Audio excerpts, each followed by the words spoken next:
صلی اللہ رسول کریم اعوذ باللہ من الشیطان الرجیم بسم اللہ الرحمن الرحیم.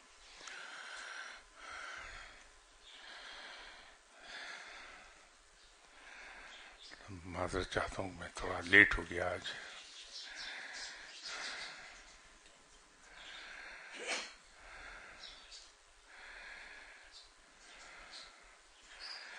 اگر ہم مادی دنیا کو دیکھیں، علمی دنیا کو دیکھیں یا روحانی دنیا کو، تو ایک چیز ہماری سمجھ میں آتی ہے کہ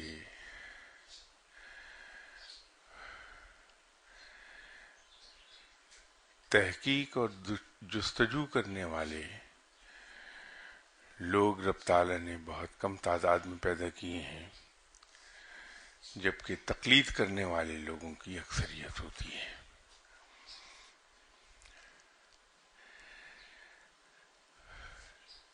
دیکھنے میں اور سننے میں تو شاید یہ آسان لگتا ہے کہ ہم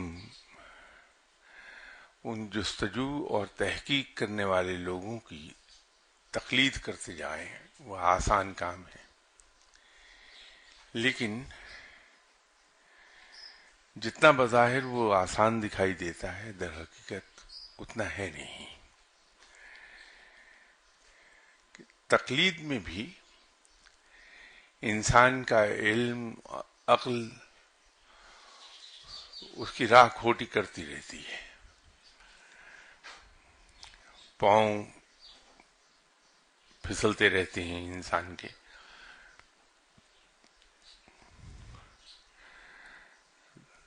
در حقیقت وہ پاؤں پھسل نہیں رہے ہوتے، وہ انسان کے اپنے جو خیالات ہیں، جو انسان نے اپنے ذہن میں بت گھڑ لیے ہیں، جب وہ اس کے مطابق چیزیں ثابت نہیں ہوتی تو انسان کہتا ہے کہ شاید یہ غلط ہے. غلط تقلید نہیں ہوتی، بلکہ غلط انسان کے اپنے خیالات اور اپنے مزاج اور اپنے تجربات کے پیش نظر جو اس نے بت گھڑے ہیں، وہ اسے غلط کرتے ہیں. تقلید کی بہترین اگزامپل میرے علم میں اس سے بہتر نہیں جو مولانا روم نے بتائی. کہ بالکل ایسا ہے کہ دو آدمی ہیں، ان کو پیاس لگی ہے. ان میں سے ایک بینا ہے، اسے دکھائی دیتا ہے، دوسرا دیکھ نہیں سکتا. اب جو دیکھ نہیں سکتا اسے اندازہ نہیں ہوتا کہ پانی کس طرف مجھے مل جائے گا، یا دور سے پانی کی جھلک اسے دکھائی نہیں دیتی، تو بیچارہ پیاس میں مارا مارا ادھر ادھر پھرتا ہے. اس کے برعکس جس کو اللہ نے بینائی عطا فرمائی ہے، وہ دور سے پانی کی جھلک دیکھ کے اس ڈائریکشن میں جاتا ہے. تو اگر وہ آدمی جو دیکھنے سے عاری ہے، وہ بینا شخص کی پیچھے چل پڑے، اس کا ہاتھ پکڑ کر چل پڑے، تو وہ اس ندی پر جا پہنچے گا جہاں پانی تازہ پانی ٹھنڈا بہ رہا ہے. اب وہ راستہ جو وہ کسی کا ہاتھ پکڑ کے طے کر رہا ہے، نابینا، اس کو پانی دکھائی نہیں دیتا، تو وہ بار بار کہتا ہے کہ ادھر پانی ہے بھی، یا تم ایسے لیے جا رہے ہو مجھے. بار بار ایک سوال پوچھتا ہے کہ پانی ابھی کتنی دور ہے. تو جس کو اللہ نے بینائی عطا فرمائی ہے، جو دیکھ سکتا ہے، وہ اسے تسلی دیتا ہے کہ زیادہ دور نہیں، وہ سامنے دکھائی دے رہا ہے، تم میرے ساتھ چلے آؤ. تو باوجود اس تسلی کے اس نہ دیکھنے والے آدمی کی سوالات جاری رہتے ہیں، حتیٰ کہ ندی پہ جا پہنچتا ہے. تو ندی پر پہنچ جانے کے باوجود اس کو پانی دکھائی نہیں دیتا. اور وہ پھر بھی اس دیکھنے والے سے سوال کرتا ہے پانی کہاں ہے، اور دیکھنے والا جس کو اللہ نے جس کی بنائی رکھی ہے بھی، وہ اسے تسلی دیتا ہے کہ پانی کے بالکل کنارے پر کھڑے ہو، تو جھک کر پانی کا برتن بھر لو اس سے۔ تو جب تک وہ اپنا ڈول پانی میں ڈالتا ہے اس وقت تک نابینا شخص کو پتہ نہیں چلتا کہ میں پانی تک پہنچ گیا۔ البتہ جب وہ ڈول اس میں ڈال کے اس ڈول کو پانی کو بھر کے باہر نکال لیتا ہے تو اس کے وزن سے اور اس کے گیلے ہو جانے سے اس کو اندازہ ہوتا ہے کہ یس میں نے پانی بھر لیا۔ تو تقلید کی یہ مثال میرے نظر میں بے مثال ہے۔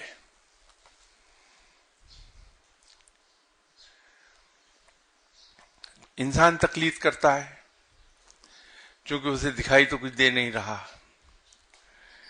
تو شکوک اس کے ذہن میں بار بار سر اٹھاتے ہیں۔ راستے میں جو مشکلات آتی ہیں اس سے وہ بددل ہوتا ہے، رنج و غم اس کو آتے ہیں وہ بددل ہوتا ہے، بھوک پیاس ستاتی ہے تو بددل ہوتا ہے، اس لیے کہ دکھائی اس غریب کو کچھ نہیں دے رہا، وہ صرف تقلید کر رہا ہے۔ تو یہ جو رنج و الم ہیں، دکھ ہیں، تکلیف ہے، بیماری ہے، یہ تو سب کو آتے ہیں، اور ہر اس شخص کو بہت زیادہ آتے ہیں جس کو رب تعالیٰ نواز رہا ہوتا ہے۔ تو اگر تقلید کرنے والے کی سمجھ میں یہ آ جائے کہ یہ ناکامیاں، یہ فیلیئرز، یہ دکھ، یہ غم، یہ بیماری در حقیقت یہ اس کو اس لیے آ رہی ہے کہ وہ اس کے ذریعے سے مہمیز لیتا ہے، اس کو مہمیز کرتی ہیں یہ چیزیں۔ جیسے ہم گھوڑے پر بیٹھتے ہیں تو اس کو ایڑی لگاتے ہیں، یہ محاورتاً ایڑی لگانا کہتے ہیں، تو گھوڑا دوڑنے لگتا ہے، اس کو اردو میں مہمیز کہتے ہیں۔ وہ مہمیز کا کام کر رہی ہے ہمارے لیے، لیکن ہم اپنی تکلیف میں اس کو یہ سمجھتے ہیں کہ یہ ہمارے لیے نقصان دہ ہے۔ ایک وائز تھے، وہ منبر پر بیٹھ کے عام طور پر مشرکین اور کفار کے لیے بھی اللہ کی رحمت کی دعا کرتے تھے، بخشش کی ان کی دعا کرتے تھے۔ تو کچھ عقل مند لوگوں نے ان سے کہا کہ حضور آپ یہ منبر پر بیٹھ کے ان کے لیے رحمت کی اور بخشش کی دعا کرتے ہیں تو یہ شرعاً غلط ہے، کسی مشرک یا کافر کی مغفرت کی دعا نہیں کی جا سکتی۔ تو ان وائز نے بڑا خوبصورت جواب دیا اور کہا کہ ان پر رحمت کی میں دعائیں اس لیے نہیں کرتا کہ وہ کافر ہیں یا مشرک ہیں، بلکہ میں جذبہ احسان مندی کے تحت ان کے لیے دعا کرتا ہوں، اس لیے کہ وہ راہ سے بھٹکے ہوئے تھے، میں بھی راہ سے بھٹکا ہوا تھا۔ تو جب میں دنیاوی دوڑ میں، مسابقت میں ان کے ساتھ شریک ہوتا تھا تو وہ مجھے اپنا کمپیٹیٹر سمجھ کر وہ اپنی ایلبو کا استعمال کرتے تھے مجھ پر، تو مجھے تکلیف ہوتی تھی، میں ناکامی ہوتی تھی، تو اس ناکامی اور تکلیف سے میں جب بہت بددل ہوتا تھا تو میں رب کی طرف رجوع کرتا تھا۔ تو جب یہ واقعہ بار بار پیش آتا رہا میری زندگی میں کہ ان کے ہاتھوں میں ذکر اٹھاتا رہا اور بار بار میں اس ذکر اٹھانے کے نتیجے میں جو میرے اندر غم اور دکھ پیدا ہوتا تھا اس کی وجہ سے میں اپنے رب کی طرف متوجہ ہوتا تھا بار بار، تو بار بار رب کی طرف متوجہ ہونے کے نتیجے میں مجھے راہ حق مل گئی۔ تو یہ جو میں ان کے لیے دعا کرتا ہوں یہ ازراہ احسان مندی ہے کہ نہ وہ مجھے اتنا دکھ دیتے، نہ وہ مجھے اتنی تکلیف دیتے، نہ میں رب کی طرف رجوع کرتا اور نہ میں اس مقام تک آتا. تو جذبہ احسان مندی کے تحت ان کی دعا کرتا ہوں. اب یہ جو دکھ اور رنج ہیں، ناکامیاں ہیں، تکلیفیں ہیں، لوگوں کے ہاتھوں مار پڑتی ہے انسان کو، دنیا کا جبر، یہ در حقیقت انسان کو راہ حق کی طرف لے کے جاتے ہیں. کہ جب انسان اتنا دکھی ہو جائے کہ اس کو برداشت کرنے کا چارہ نہ رہے اس کے اندر، تو پھر اس کو ایک ہی در دکھائی دیتا ہے، وہ ہے رب کا در. تو وہ پھر رب کی دہلیز پر سجدے کرتا ہے اور اس کے نتیجے میں اس کو سیدھی راہ اللہ عطا کر دیتا ہے. ہم لوگ بیماری سے گھبراتے ہیں، بیمار ہو گئے تو بولائے بولائے پھرتے ہیں. جناب حضرت ابوبکر صدیق رضی اللہ تعالی عنہ ایک بار بیمار ہو گئے، آرام نہیں آ رہا تھا، تو آپ نے جناب نبی اکرم صلی اللہ علیہ وسلم ان کی خدمت میں عرض کیا کہ حضور دعا ہی کر دیں کہ میری اس بیماری سے جان چھوٹ جائے، اس بیماری نے بہت تنگ کیا. تو آپ صلی اللہ علیہ وسلم نے فرمایا کہ ابو بکر کیا تم نہیں چاہتے کہ تمہارے گناہ اسی دنیا میں دھل جائیں سب؟ یہ بیماری تو تمہارے گناہوں کو دھو رہی ہے. تو ہم گھبراتے ہیں دکھ سے، رنج سے، الم سے، ناکامیوں سے، غربت سے، افلاس سے.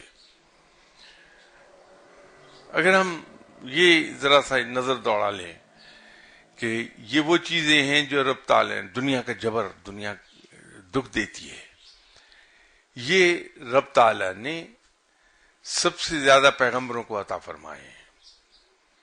ہر پیغمبر ساری عمر انہیں ہی جھیلتا رہا ہے.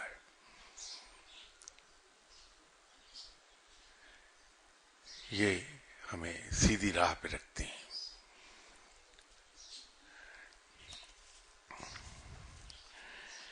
یہ کسی صاحب نے خط لکھا ہے اور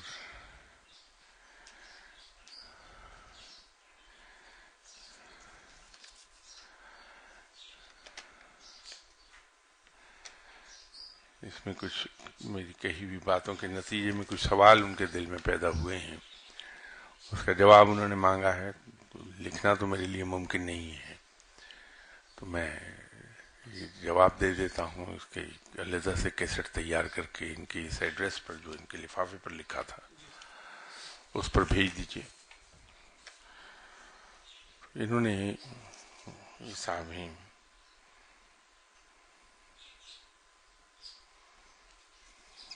راول پنڈی سے کوئی مرزا صاحب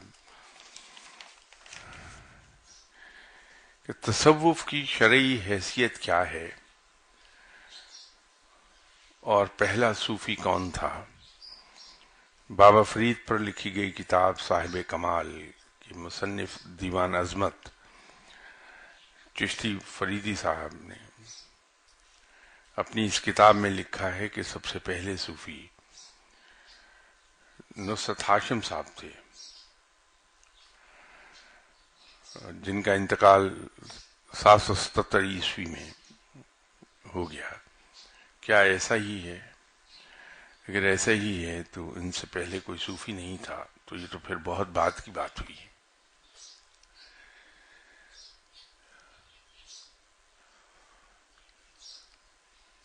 صوفی ہر دور میں رہے ہیں، ہر الہامی مذہب میں ہیں. یہ اصطلاحات در حقیقت ہم نے بعد میں بنا لی. صحابہ کا مقام اولیاء کرام سے کہیں بلند تھا. جب ہم تصوف میں درجات کی بات کرتے ہیں تو صحابی ولی اللہ سے بہت اوپر آتا ہے. تو ان کے ولی اللہ ہونے میں کوئی شک نہیں، صحابیوں کے، ان کے صوفی ہونے میں کوئی شک نہیں۔ پھر ایک بڑی دلیل اصحاب کہف کی ہے، اصحاب صفا کی ہے۔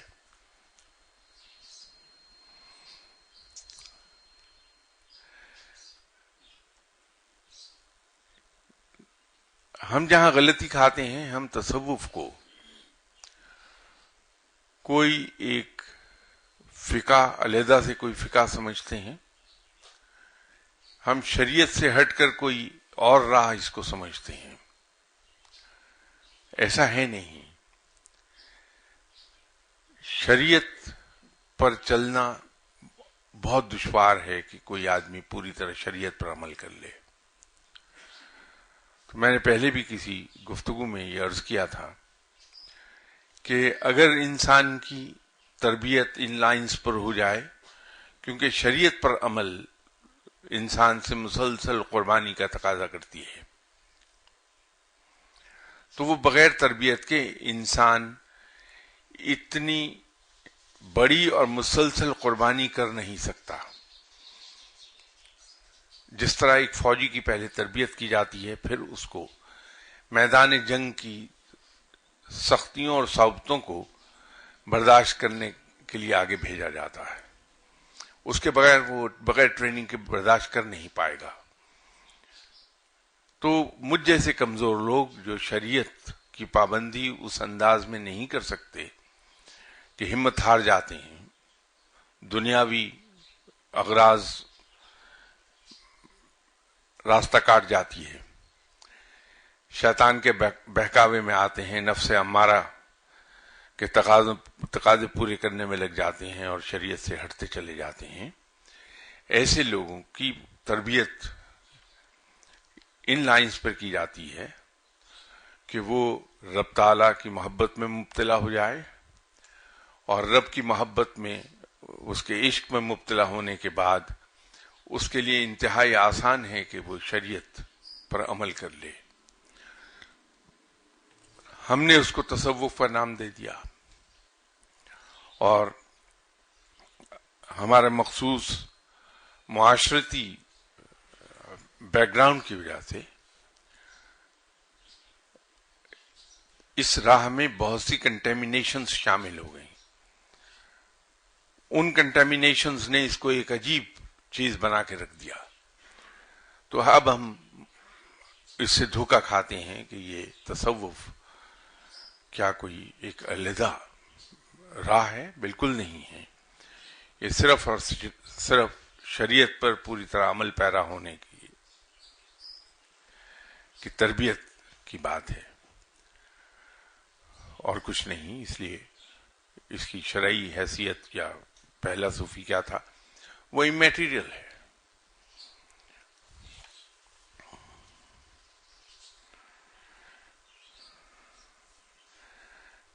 دوسرا سوال ہے کہ کیا جو شخص پابند صوم و صلات نہ ہو اور باشرہ بھی نہ ہو، صوفی ہو سکتا ہے؟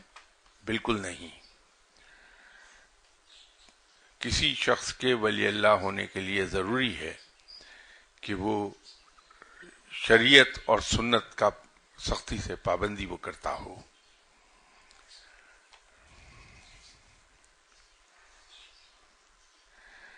کیا کسی تیسرا سوال انہوں نے کیا ہے کہ کیا کسی ولی اللہ کی روح ان کے وفات پا جانے کے بعد کسی دوسرے شخص میں حلول کر جاتی ہے؟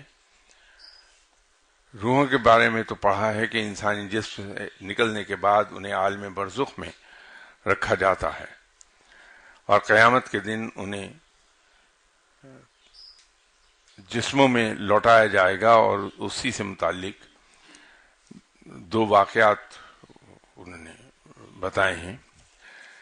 صاحب، یہ کہ کسی ولی اللہ کی روح کسی اور آدمی میں حلول کر جائے، یہ اسلامی عقائد کے خلاف ہے۔ اسلام میں ری انکارنیشن، اس کو ہندو میں مسئلہ آواگون کہتے ہیں غالباً، اگر میں غلطی نہیں کر رہا. ری انکارنیشن کا کوئی تصور نہیں ہے اسلام میں. جو انسان دنیا سے چلا گیا اس کی روح عالم برزخ میں چلی گئی، وہاں دو درجات ہیں، وہ اپنے اعمال کے مطابق اس ریسپیکٹو درجے میں بھیج دی جاتی ہے. ان روحوں کا تعلق اپنی جائے دفن سے قائم رہتا ہے اللہ کے حکم اور اجازت سے. وہ جہاں رہتی رہی ہیں اس کے ساتھ تعلق قائم رکھتے ہیں، لیکن وہ ہمیشہ نہیں ہوتا.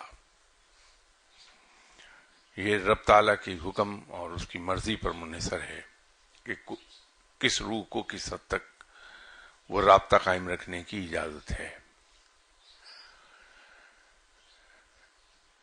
یہ جو بابا سید تاج الدین اولیاء کا حوالہ انہوں نے دیا ہے کہ میں نے کسی ایک جگہ بابا سید تاج الدین اولیاء کا حوالہ دیا، انہیں شکوہ یہ ہے کہ وہ 6 ماہ تک بابا جی کا نام لے کر دعا مانگتے رہے، لیکن کوئی دعا قبول نہیں ہوئی.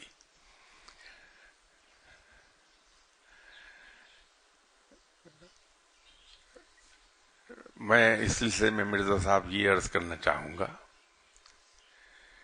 کہ رب اپنی مرضی کا خود مالک ہے.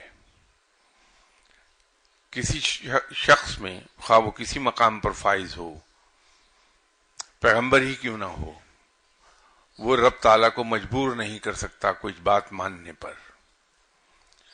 اللہ تعالیٰ کی اپنی مصلحتیں ہیں. اللہ تعالیٰ اس کائنات کو چلاتا ہے اور بہت ہی ڈیلیکیٹ بیلنس پر قائم کیے ہوئے ہے اس کائنات کو.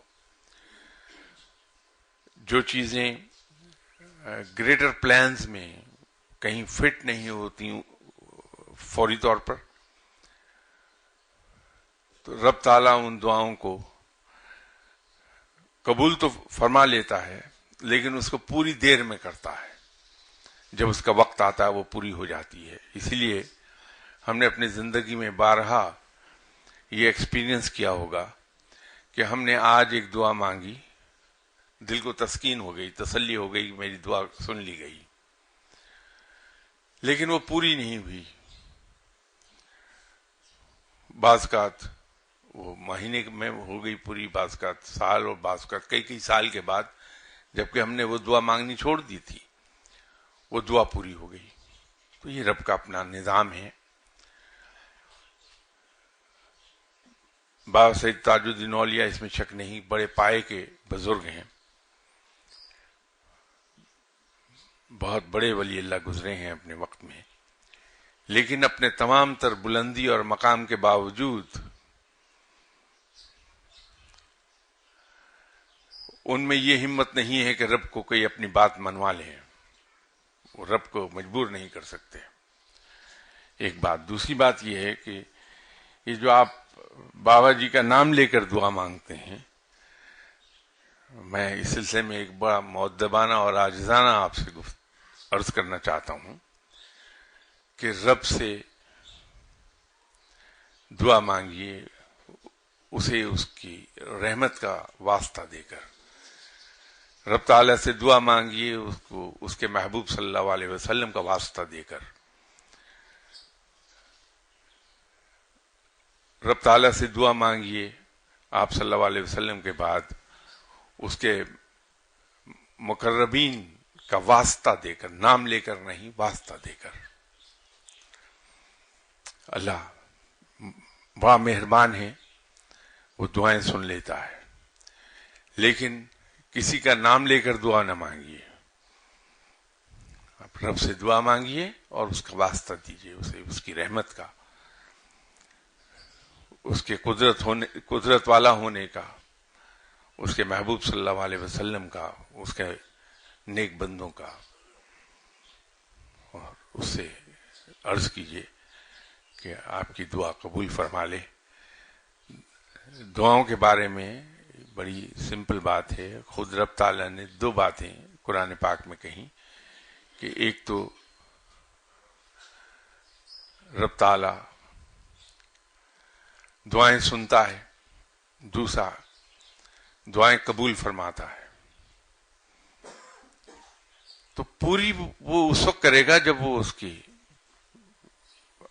پلانس میں فٹ ہو رہی ہوگی. تو پوری ہونے کا معاملہ اس کے اپنے ڈیزائنز کا ہے. اور بعض اوقات کچھ دعائیں ہمارے فائدے میں نہیں ہوتی.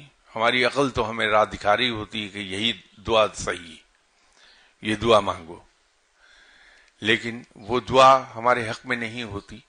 رب تعالیٰ چونکہ بہت مہربان ہے، وہ ہمیں مشکل میں نہیں ڈالنا چاہتا، تو ایسی دعائیں وہ قبول نہیں فرماتا، پوری نہیں کرتا، بلکہ اس کے عوض یا تو کچھ اور دعائیں پوری کر دیتا ہے ہماری، یا ہمارے گناہوں میں کمی کر دیتا ہے.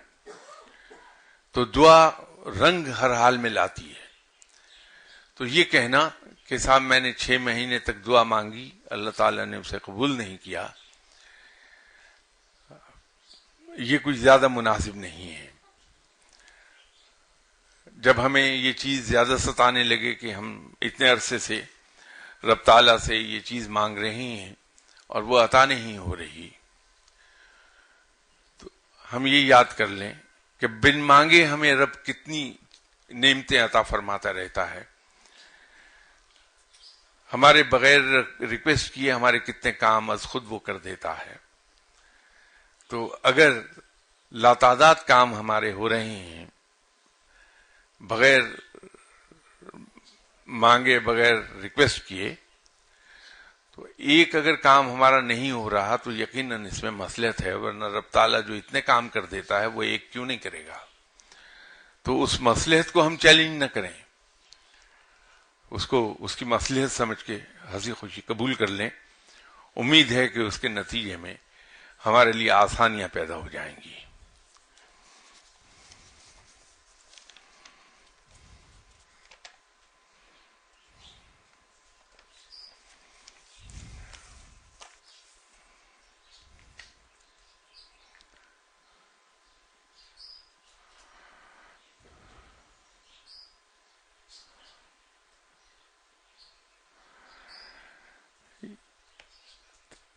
میرا خیال ہے عجلت میں مرزا صاحب آپ نے ایک خط لکھا ہے. آپ کی تحریر کچھ جگہوں پر مجھ سے پڑھی نہیں جا رہی. یہ جو آپ نے ذکر کیا کہ 4 باتیں پوچھنا تھیں، اب وہ تحریر آپ کی پوری طرح واضح نہیں ہے، اور یہ سوال آپ کا جو پڑھا جا رہا ہے اس میں ایک چیز ریپیٹ ہوئی ہے جس کا جواب میں نے ابھی دیا. کیا روحیں پھرتی رہتی ہیں اور کسی اور کے اندر حلول کر جاتی ہیں اور پھر خود ہی نکل جاتی ہیں؟ تو میں نے آپ سے عرض کیا کہ ایسا ممکن نہیں ہے.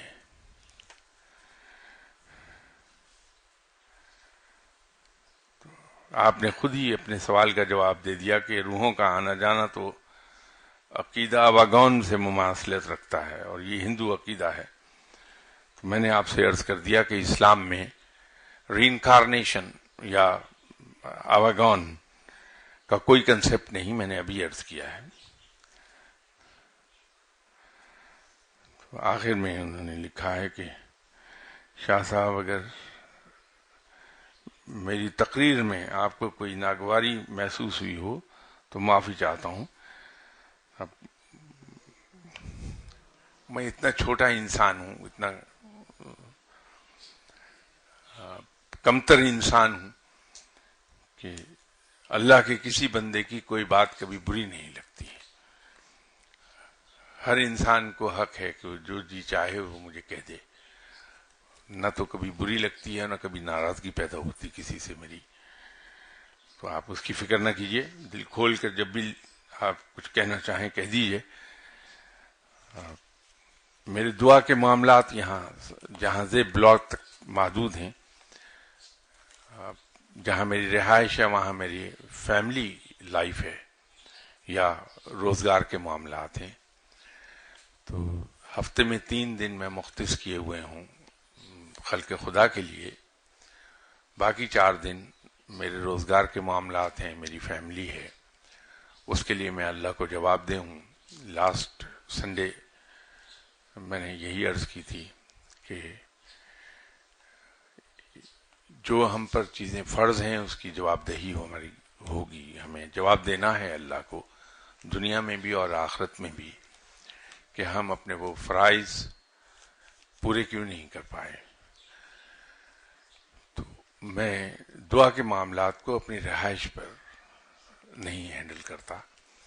جو 3 دن مخصوص کیے ہیں خلق خدا کے لیے انہی میں کرتا ہوں. تو براہ کرم اگر آپ خط تحریر فرمائیں تو دعا ہی کے ایڈریس پہ تحریر کر دیجئے، میں انشاءاللہ اس کو جواب دے دوں گا.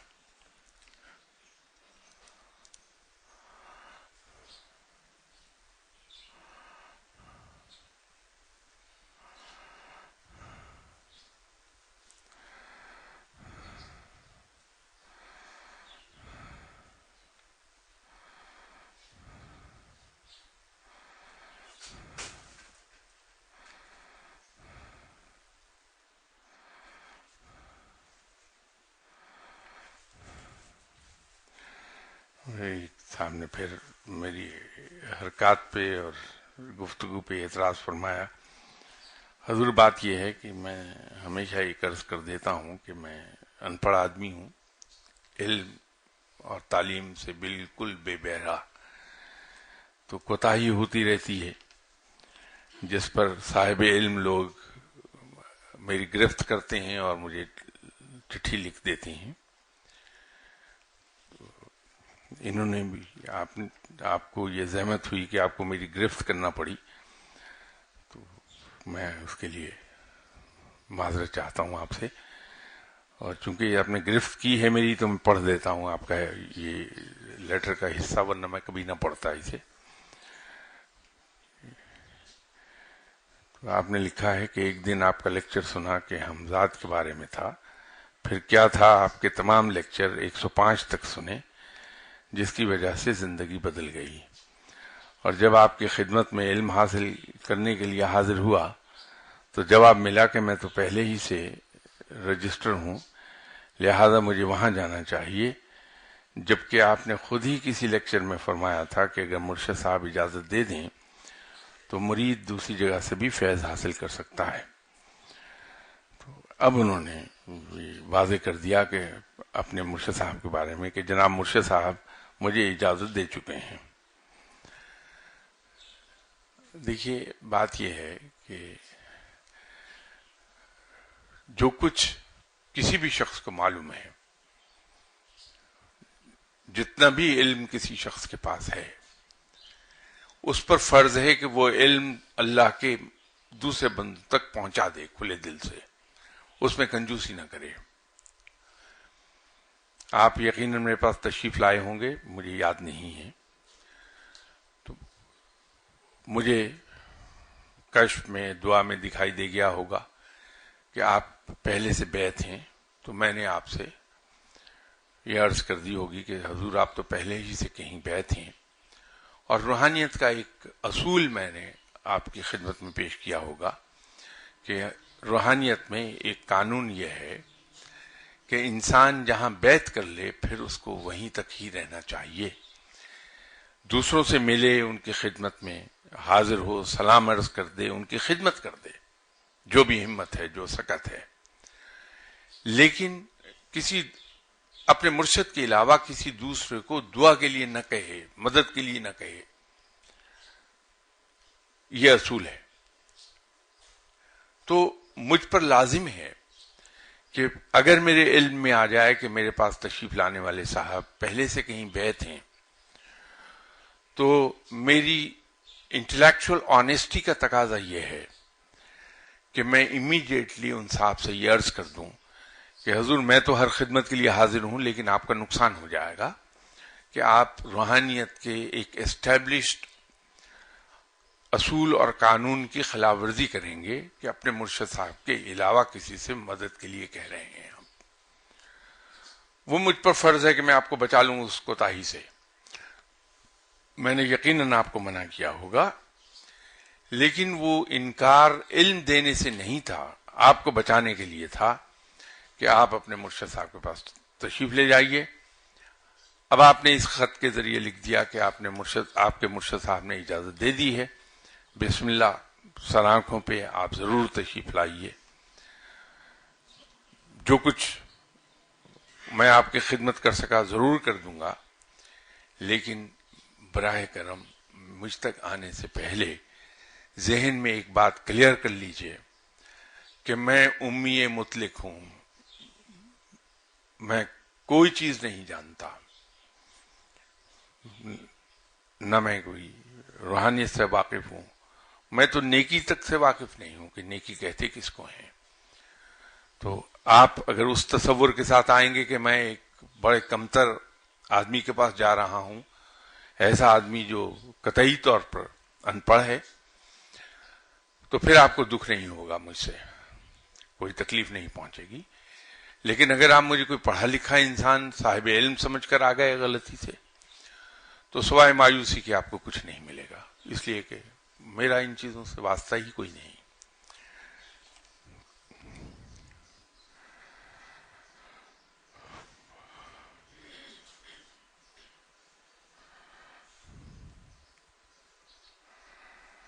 انہوں نے مزید فرمایا ہے کہ میرے قبلہ مرشد صاحب ڈیرہ اسماعیل خان سدرہ شریف میں رہائش پذیر ہیں، جبکہ میں لاہور کا رہائشی، اپنی تنخواہ لکھی ہے وہ نہیں میں پڑھوں گا، گزر بسر یہ بھی اس کو نہیں میں بیان کرتا۔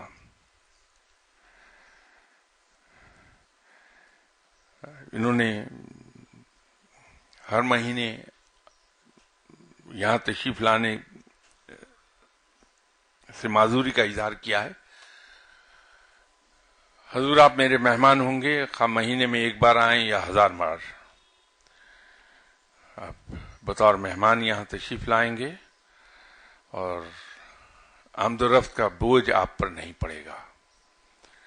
آپ بے دھڑک تشریف لائیے، آپ کو سوچنے کی ضرورت نہیں ہوگی، صرف آپ اتنا اشارہ کر دیجئے کہ آپ ڈیرہ اسماعیل خان سے تشریف لائے ہیں، تو آپ کی آمد و رفت آپ پر بوجھ نہیں ہوگی انشاءاللہ تعالی۔ آگے انہوں نے خیر تعریف لکھ دی، وہ تو پڑھنے کی بات ہی نہیں ہے۔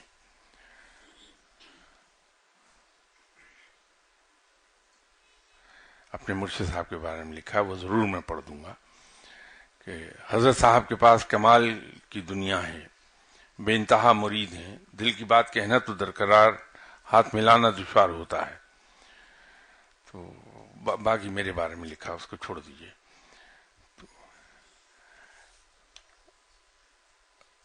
جناب قادری صاحب، بات یہ ہے، ایک اور غلطی کر رہے ہیں، اپنے مرشد پر کبھی انگلی نہ اٹھائیے، یہ اپنی تباہی کو آواز دینے کی بات ہوتی ہے کہ علمی طور پر انسان تباہ ہو جائے۔ آپ کو سجدہ شکر بجا لانا چاہیے، رب تعالیٰ کا شکر ادا کرنا چاہیے کہ اللہ نے آپ کو ایسے مرشد دیے ہیں جو صاحب علم ہیں اور ان کے بے انتہا مرید ہیں۔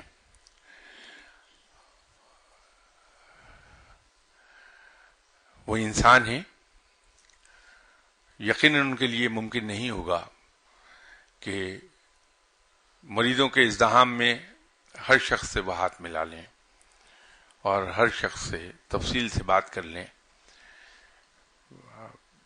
ایک چیز یاد رکھیے گا کہ مرشد صاحب کتنے ہی صاحب کمال ولی ہوں، ہیں انسان، ان کے دن بھی 24 گھنٹے کا ہے، وہ اس 24 گھنٹے کو 48 گھنٹے تک پھیلا نہیں سکتے۔ بحیثیت انسان ان کے بہت سے بشری تقاضے ہیں، ان کی فیملی ہوگی جسے ٹائم دینا ہے، اور جیسے میں نے عرض کیا کہ اس کے لیے آپ کے مرشد صاحب بھی جواب دہ ہیں رب کو کہ انہوں نے بیوی کے حقوق ادا کیے یا نہیں کیے، بیوی کو وقت دیا یا نہیں دیا، ان کی اولاد ہوگی، اولاد کی تربیت کرنا، اس کو وقت دینا، اپنی اولاد کی ویلفیئر کے لیے کام کرنا، یہ ہر ایک پر فرض ہے، اور اس کے لیے وہ آنسریبل ہے اللہ تعالیٰ کو۔ روزگار کا سلسلہ، وہ آپ نے لکھا کہ بڑے صاحب کمال ہیں، تو صاحب کمال لوگ ہاتھ پھیلاتے نہیں کسی کے سامنے، ان کا ہاتھ ایسے نہیں جاتا. یقیناً اپنے روزگار کے لیے انہیں تگودو کرنی پڑتی ہوگی، اس کے لیے وقت چاہیے. تو اس کے باوجود وہ اپنے عقیدت مندوں کے لیے وقت نکالتے ہیں. تو اپنے اندر شکر گزاری کے جذبات پیدا کیجیے اپنے مرشد صاحب کے لیے کہ وہ قربانی دے رہے ہیں اپنے اس وقت کی جس میں وہ آرام کر سکتے ہیں، جس میں وہ سو سکتے ہیں، لیکن وہ خلق خدا کے لیے دے رہے ہیں ٹائم. تو اعتراض نہ کیجیے ان پر، یا آپ کو علمی طور پر برباد کر دے گی یہ چیز.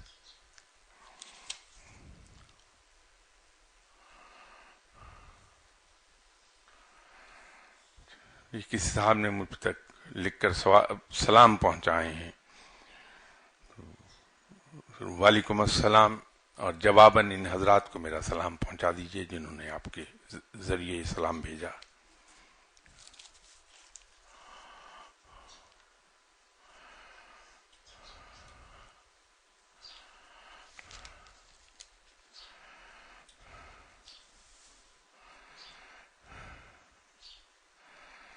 یہ کسی صاحب نے اپنا ایک خواب بیان کیا. اس میں خواب آپ کا بڑا مبارک ہے، البتہ میرے لیے ایک پریشانی کی بات ہے کہ یہ جو آپ نے خواب کا یہ حصہ بتایا، میں فکر مند ہو گیا ہوں اپنی ٹانگوں کی خیریت کے بارے میں کہ اس کے بعد میں آپ کی گود میں بیٹھ کر بہت روتا ہوں. صاحب اگر میری گود میں بیٹھ گئے میری ہڈیوں کا کیا بنے گا؟ تو بہرحال یہ خواب بڑا مبارک ہے. اللہ تعالیٰ آپ علم میں برکت فرمائے اور اللہ تعالیٰ آپ کے رزق میں برکت فرمائے. یہ خواب آپ کا انہی دو باتوں کی طرح اشارہ کر رہا ہے، چونکہ یہ خواب میرے حوالے سے آپ نے دیکھا، میں اس لیے اس کو پڑھ نہیں رہا. اگر بری بات ہوتی تو میں ضرور پڑھ دیتا.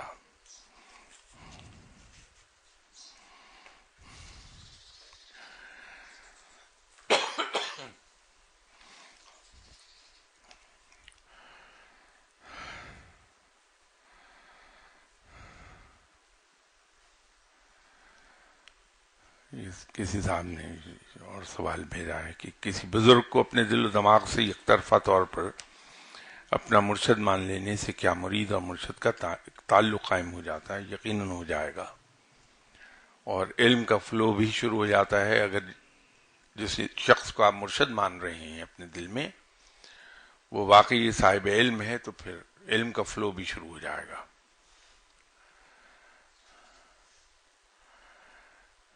دوسرا سوال لکھا ہے کہ کیا تمام نفلی عبادات مرشد سے ملاقات کے بعد چھوڑ دینی چاہیے؟ نہیں، عبادات کسی قیمت پر نہیں چھوڑنی چاہیے، بلکہ مرشد تو آپ کو گائیڈ کریں گے آپ کے کہ کیا کیا فرض عبادات تو بہرحال آپ کو کرنا ہی کرنا ہے، ہر آدمی کو کرنی ہے. وہ تو نماز تو آپ صلی اللہ علیہ وسلم کو معاف نہیں ہوئی، تو کسی ولی اللہ کوئی کیا بیچتا ہے بیچارہ. نفلی عبادات میں وہ آپ کو چینلائز کر دے گا کہ کیا آپ نفلی عبادات کریں اور کیا نہ کریں. وہ آپ کی روح کی کیفیت کو سامنے رکھ کے چینلائز کر دے گا اسے. نفلی عبادات کی جانی چاہیے اگر انسان کے پاس وقت ہے. البتہ ایک اصول بنیادی یاد رکھیے کہ ہم نفل کے لیے فرض کو نہیں چھوڑ سکتے.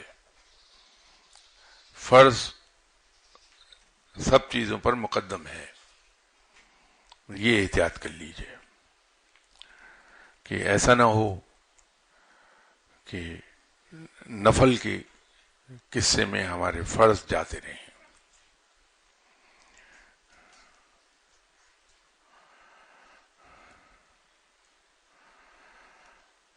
دل میں کسی کام کرنے کا خیال آئے تو کیا مرشد کی طرف سے حکم ہوتا ہے؟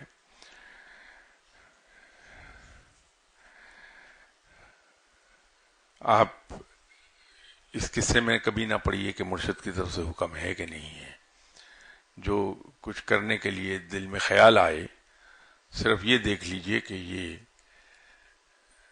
کام شریعت اور سنت کے مطابق ہے، کتاب اور سنت کے مطابق ہے یا نہیں ہے. اگر مطابق ہے کتاب اور سنت کے ضرور کر لیجئے، ورنہ اس خیال کو جھٹک دیجئے، آپ کو مرشد ناراض نہیں ہوں گے. اب آگے انہوں نے بہت ہی مختصر ایک چیز لکھ دی، وہ میری سمجھ میں نہیں آئی. نیکسٹ سنڈے اگر ڈیٹیل لکھ دیں گے، تھوڑا سا ایلیبریٹ کر دیجئے تو میں اس کا جواب دینے کی کوشش کروں گا. انہوں نے لکھا ہے سوال نمبر 1 سید ارشد فرید حسنو، اب اس کے بعد کچھ نہیں ہے. سوال نمبر 2 اور 3 عرش بری تمنا. اب یہ سوال اس سے میں سمجھ نہیں پایا آپ کیا کہہ رہے ہیں. نیکسٹ سنڈے تھوڑا سا لکھ دیجئے کہ اس سے مراد آپ کی کیا ہے، آپ کیا چاہ رہے ہیں کہ سید ارشد فرید حسن صاحب کا تعارف کراؤں، ان کے بارے میں کچھ عرض کروں، یا کچھ اور ہے مطلب آپ کا. تو انشاءاللہ نیکسٹ سنڈے لکھ دیجئے گا، میں نیکسٹ سنڈے کر دوں گا انشاءاللہ.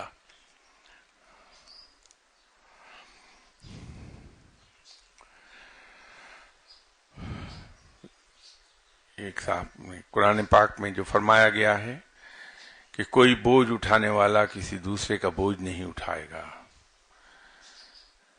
بہت سادہ اور سیدھی بات رب تعالیٰ نے یہ فرمائی ہے. اپنے اعمال کے لیے ہر شخص خود ذمہ دار ہے.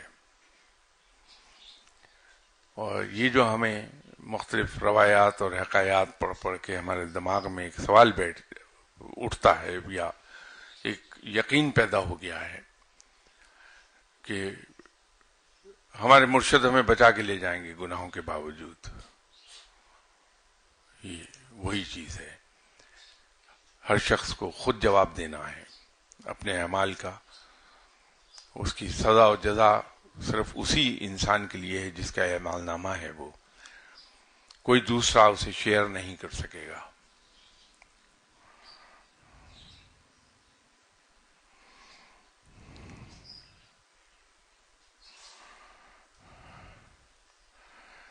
یہ ایک اور سوال کسی نے لکھا ہے، بہت ہی برننگ ایشو. ہمارے ارد گرد لوگ دوسروں کا حق مار کر سفارش، خوشامد اور دھوکے سے آگے نکل جاتے ہیں. جو یہ سب نہیں کرتا، اللہ کے ڈر سے وہ اس جگہ تک نہیں پہنچتا.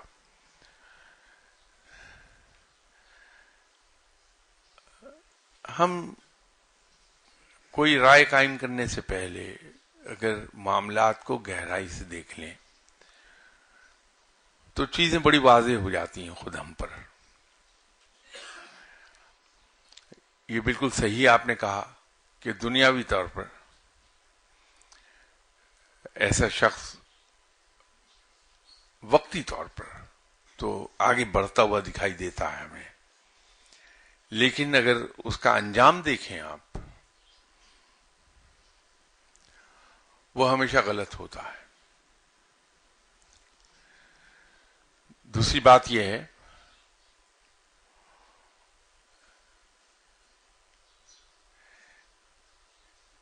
اہم کیا چیز ہے، یہ بہت امپورٹنٹ بات ہے.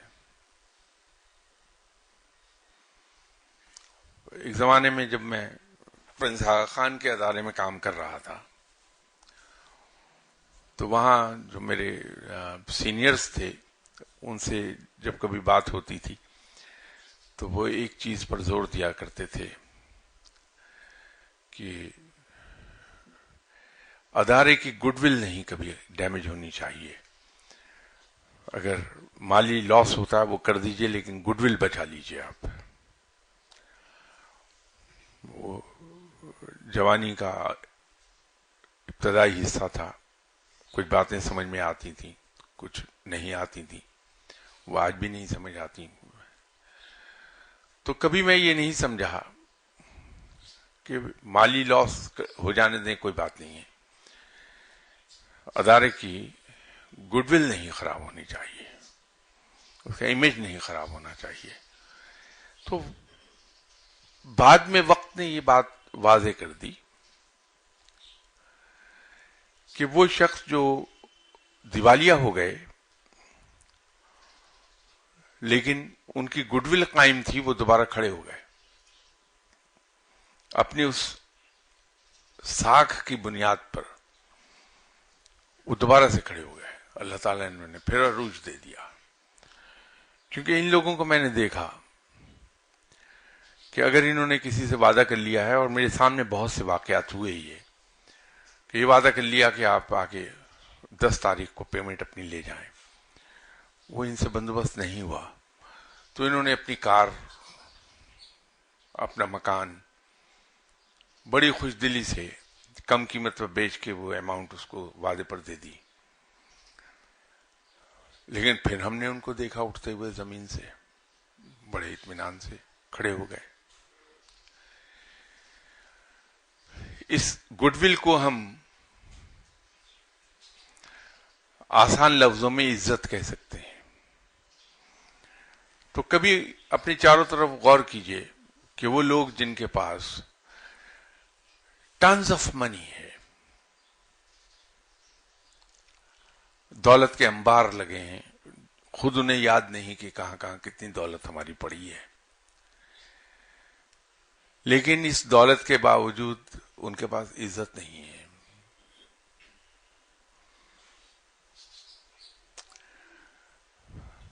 ہم الحمدللہ ایک جمہوری دور میں رہ رہے ہیں، تو یہ مثالیں جمہوریت کی برکت کے نتیجے میں ہمارے چاروں طرف پھیلی دکھائی دیں گی کہ دولت بے پناہ ہے لوگوں کے پاس، لیکن عزت نہیں ہے.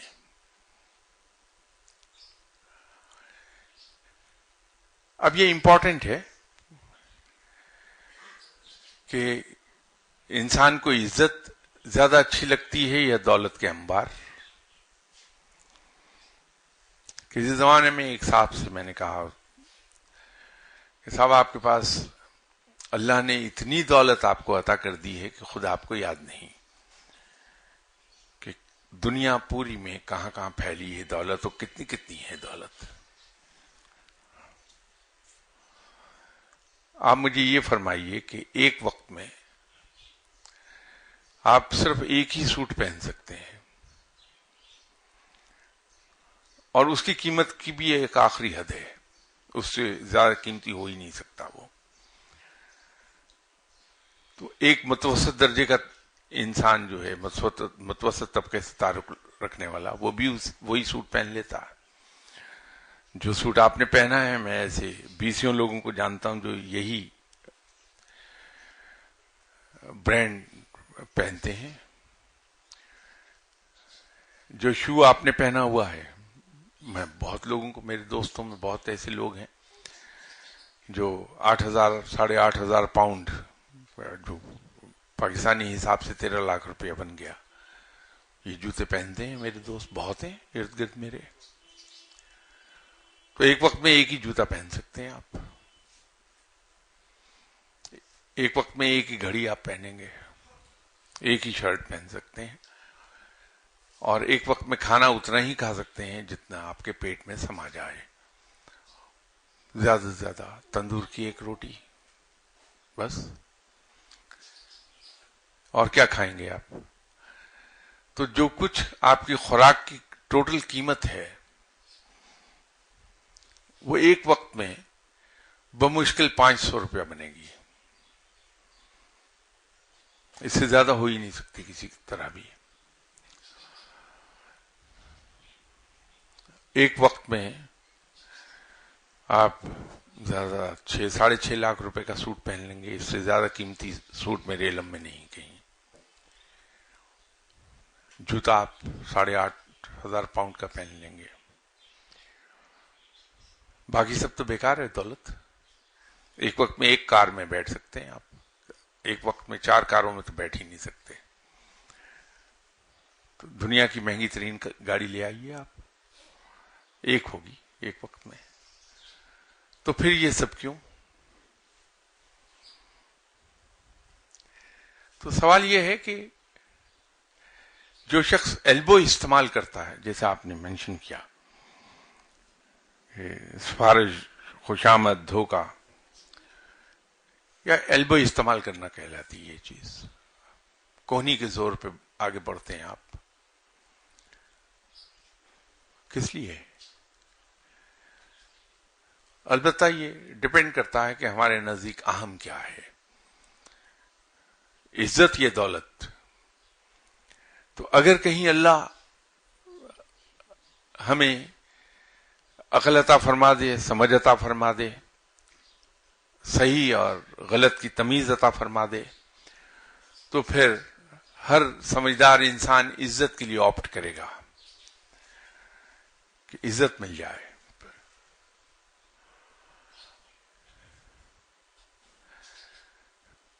تو دولت خود بخود چلی آتی ہے،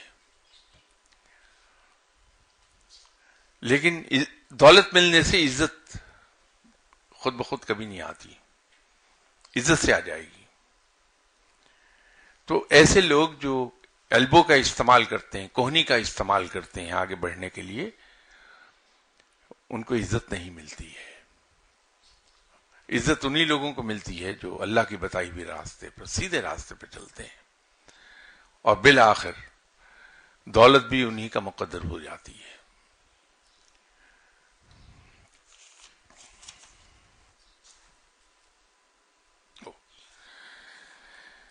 انشاءاللہ تعالی بشرط زندگی اگلی ملاقات آپ سے اتوار کو ہوگی. تو اس وقت تک کے لیے خدا حافظ.